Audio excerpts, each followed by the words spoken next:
Never go to a vacation alone. I needed a break. After a grueling year of work, I booked a last-minute solo trip to a secluded beach cabin. It was perfect, a cozy place nestled between towering cliffs and the crashing waves. I imagined long walks along the shore, evenings spent watching the sunset, and days free from distractions. As I arrived, the sun hung low in the sky, casting a warm glow over the sand. The cabin was quaint, with a porch that overlooked the ocean. I unloaded my bags, excited to unwind. The first night was serene. I sat on the porch, listening to the rhythmic sound of waves, feeling a sense of peace wash over me. But as darkness fell, a chill seeped into the air. I turned off the lights and crawled into bed, letting the sounds of the ocean lull me to sleep. The next morning, I awoke to an unsettling feeling. I shrugged it off and headed to the beach. The sun was bright, and the sand felt warm beneath my feet. But as I strolled, I noticed something odd. My footprints were the only ones on the beach. It was strange, but I convinced myself it was just a remote spot. That night, I decided to explore the area. The locals in town had mentioned an old lighthouse a short walk away. Intrigued, I set off, flashlight in hand. The path was overgrown, the trees closing in around me, their branches reaching like skeletal fingers. When I finally reached the lighthouse, it loomed above me, weathered and imposing. I pushed the creaky door open, and it groaned in protest. Inside, the air was musty and stale. I climbed the narrow staircase, my heart pounding with each step. At the top, the view was breathtaking, waves crashing against the rocks below, the moon casting a silver sheen over the water. But as I gazed out, something caught my eye. A shadow moved along the beach, just beyond the reach of the light. I squinted, trying to make sense of it, but it vanished into the darkness. Unease settled in my stomach, and I hurried back down the stairs. Back at the cabin, I felt restless. I tried to distract myself with a book, but the words blurred as my mind raced.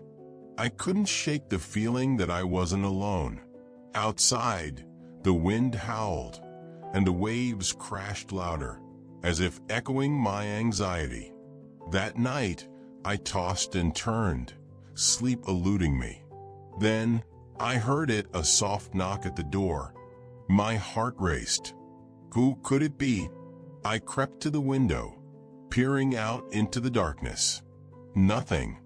I shook my head, telling myself it was just the wind. But then the knocking came again, more insistent this time. I stepped back, fear gripping me. Should I answer? I decided against it, locking the door and retreating to the safety of my room. Morning light spilled through the windows, and I breathed a sigh of relief. I made coffee and sat on the porch, trying to shake off the lingering dread. But as I sipped my drink, I noticed something on the sand, footprints, leading from the water up to my cabin. They were smaller, too small to be mine, and they weren't there the day before. Panic surged through me. I looked around, half expecting someone to leap from behind the trees. But the beach was empty, the waves crashing like a warning. That evening, I decided to pack my bags and head home. As I loaded my car, I glanced back at the cabin. I felt like I was being watched. The shadows seemed to flicker and dance as the sun dipped below the horizon. Just as I was about to get in my car, I heard a soft voice, almost a whisper. "Stay, please." It sent chills down my spine. I turned, searching for the source, but the beach was still empty. I jumped into my car, slamming the door shut. My heart raced as I started the engine, desperate to escape. As I drove down the dirt road, I glanced in the rearview mirror. The cabin stood dark and silent, the last light of day fading behind it.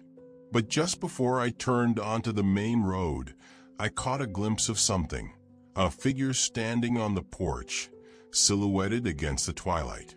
It was a child looking right at me, a sad smile on its face. I didn't stop. I drove straight home, adrenaline coursing through my veins. But the image of that child haunted me. I couldn't shake the feeling that I had left something behind. Weeks passed, but the memory lingered. I tried to forget, but one night I received an email. It was from the rental company, with a subject line that read, "Your stay." I opened it, curiosity piqued. "Thank you for your stay. We hope you enjoyed your time. Please remember, some guests never leave." I froze, realizing I was not the first to encounter the shadows of that beach. The thought twisted in my gut, and I could still hear that whisper in my mind, urging me to come back. And now I can't help but wonder, what happens to those who stay? Never go to a vacation alone. I needed a break from everything. Work was overwhelming, and my social life was a constant source of stress. So, when I found an off-the-beaten-path cabin available for a week, I jumped at the chance. The listing promised tranquility, surrounded by nature, far from the noise of city life. I arrived just before sunset. The cabin was charming, nestled in a grove of ancient trees with the sound of a nearby river echoing in the background. I unloaded my bags and took a deep breath, inhaling the fresh, pine-scented air. Everything felt perfect. The first night, I settled in with a book, the only light coming from a flickering lantern. Outside, the woods whispered, a gentle reminder of how far I was from civilization.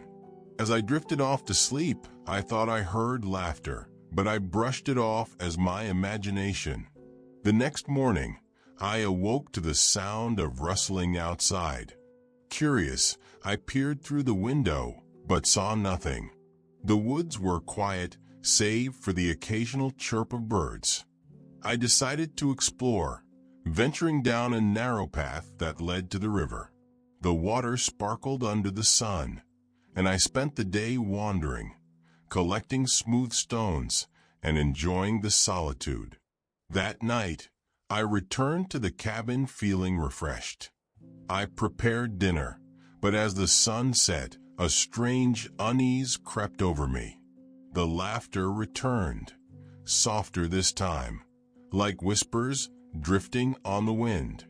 I dismissed it, convincing myself it was just the trees playing tricks. On the third night, I decided to turn in early, hoping to shake the growing sense of dread. Just as I was about to close my eyes, I heard a loud crash outside. My heart raced as I grabbed a flashlight and cautiously stepped onto the porch. The beam of light flickered against the trees, illuminating nothing but darkness. But then I saw it, a figure darting between the shadows, too quick to identify.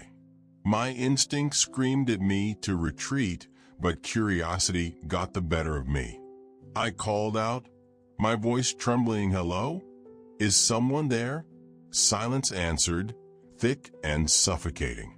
I stood frozen, the night air suddenly feeling much colder. Then, without warning, I heard it again, the laughter, louder this time, echoing all around me. I stumbled back, the flashlight flickering before it finally went out. Panic surged through me. I rushed inside, locking the door behind me. My mind raced. Who was out there? Why were they laughing? I tried to convince myself it was just animals, but deep down I knew I wasn't alone. The next day, I decided to explore further, hoping to find someone or something that could explain the strange occurrences. I hiked deeper into the woods, following the river. As I walked, I found remnants of an old campsite, rusted cans, a torn tent, and a fire pit overgrown with weeds. It felt abandoned, forgotten. And then I saw it, a small, weathered sign partially buried in the dirt. It read, "Welcome to Lost Hollow." My heart sank. I had heard the locals mention this place, a tragic history of campers who never returned. That evening, I felt trapped in a nightmare. I tried to distract myself with a movie, but the laughter echoed louder, almost mocking me. I turned everything off, staring into the darkness, waiting for the night to pass. As the clock struck midnight, the laughter returned, clearer now. I could hear voices, children's voices. I grabbed my flashlight and stepped outside, determined to confront whatever was haunting me. The air was thick with tension as I scanned the woods. "Who's there?" I shouted, my voice quivering. The laughter stopped abruptly, replaced by an eerie silence. Then I saw them, 3 figures standing at the edge of the trees. They looked like children, their faces pale, eyes wide and unblinking. They were staring at me, their expressions a mix of curiosity and something darker. "Come play with us," one of them called, their voice sweet yet chilling. My heart raced. "No, I need to go." I turned to run, but the ground seemed to shift beneath me, roots and branches grabbing at my ankles. "Stay with us," another child cried, their laughter rising again, echoing off the trees. I fought against the invisible grip, but it was too strong. I stumbled backward, falling into the dirt. The children approached, their faces eerily calm, the laughter morphing into something more sinister. In that moment, I understood I was in their world now. They were trapped, and they wanted me to join them. I scrambled to my feet and sprinted back to the cabin, adrenaline fueling my escape. I locked the door and barricaded it with furniture, trembling as I waited for dawn to break. The next morning, I fled. I didn't even pack my bags. I just drove, tears streaming down my face, desperate to leave that cursed place behind. Weeks later, I still can't shake the feeling that I'm being watched. I've tried to forget, but the laughter haunts me in my dreams.